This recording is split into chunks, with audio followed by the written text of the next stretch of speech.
power. Stephen joined the Jesuits in 1980. He's worked for 20 years in the Jesuit Refugee Service and has also worked at its international office. The work was followed by 11 years, this work was followed by 11 years as Treasurer for the Jesuits in Britain, and Stephen continues to work on ethical investment issues for the Jesuits in Britain, now based at the Jesuit Mission Office. Thank you very much, Stephen. Thank you. Good evening. I will try and make this short. When I became Treasurer at the Jesuits, I know it was obvious that the work of the Jesuits in this country, in Britain, is heavily dependent on our investment income. So the importance of how it was invested for the good is very important, both for returns, but also from the ethical point of view. I think it's 2012, I went to a talk by Al Gore at the St. Paul's Cathedral, and he was talking on a more sustainable form of capitalism.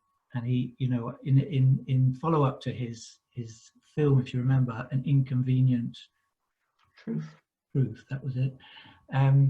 He produced a little book called Truth to Power, an inconvenient sequel. In that book, he mentioned that as an example of where we're at in a climate emergency, this is back in 2017 now, the extra heat we are trapping in the atmosphere at the moment is the equivalent to, now you can digest this at your leisure, is the equivalent to 400,000 Hiroshima-class atomic bombs exploding on the Earth's surface every day.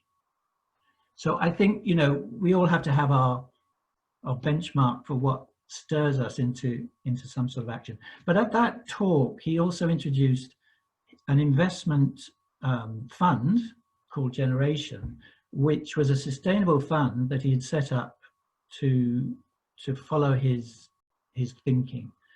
And actually, this fund has done extremely well, better than most all other funds. And we have invested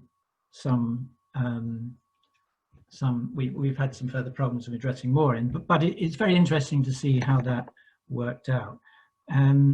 So the issue of stranded assets, as has already been mentioned, is very real, because not only you know, with government regulation could come in very quickly, and with, you know, things like the recent pandemic, we're very close to a tipping point where suddenly these assets could become valueless. So that's the, if you like, the mercenary aspect of it, and the issue still is on the other side of the ethical needs. So what are the steps towards? I think part of the problem for people divesting is the need to see how they can do it, because first steps can be made, for instance, by cutting out the worst polluters like oil from tar sands and thermal coal. These issues are not terribly controversial. Then there is engagement. We are involved in engaging with companies, and as one of the questions said, it's not just about oil companies, it's about all companies on climate change, but including oil companies.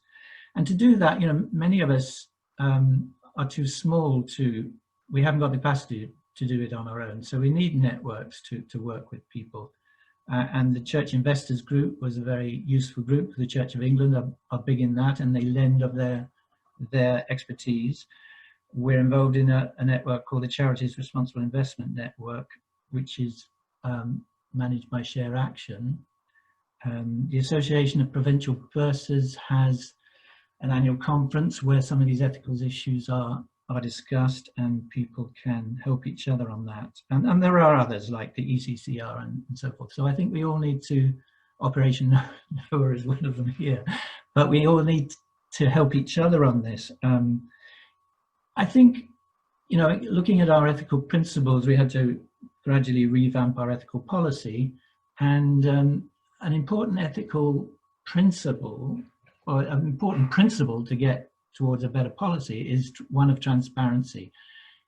People need to know what assets they hold, and this is a problem for smaller investors, and maybe why people don't see the steps sometimes, because you're invested in a pooled fund, an investment trust.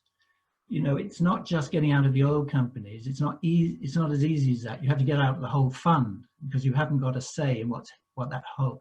So we need to help each other and help smaller investors how to do it. And there are investment managers now who are setting up funds which are, if you like, fossil fuel free. But that's probably one of the reasons why some people find it difficult to make the steps, because it's not always so simple for them. Unlike some people think the Catholic Church may be monolithic, but in this country it's made up trust-wise of many different trusts, dioceses, religious orders, and all of that. So it's not as if the Catholic Church is going to make a decision all in one go. It has to be made.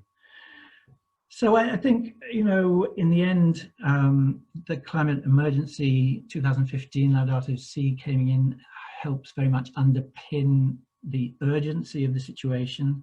Lord Stern at the LSE in a talk, he was very admiring of Laudato Si and its ethical background. We need that underpinning of why we're doing things. And he mentioned, you know, that was several years ago now, about the 10-year horizon.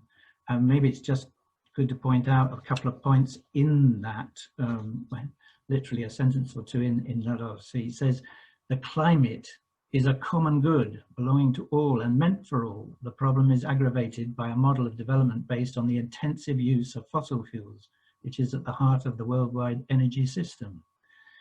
And under action, he said, we know that technology based on the use of highly polluting fossil fuels, especially coal, but also oil and to a lesser degree gas, needs to be progressively replaced without delay.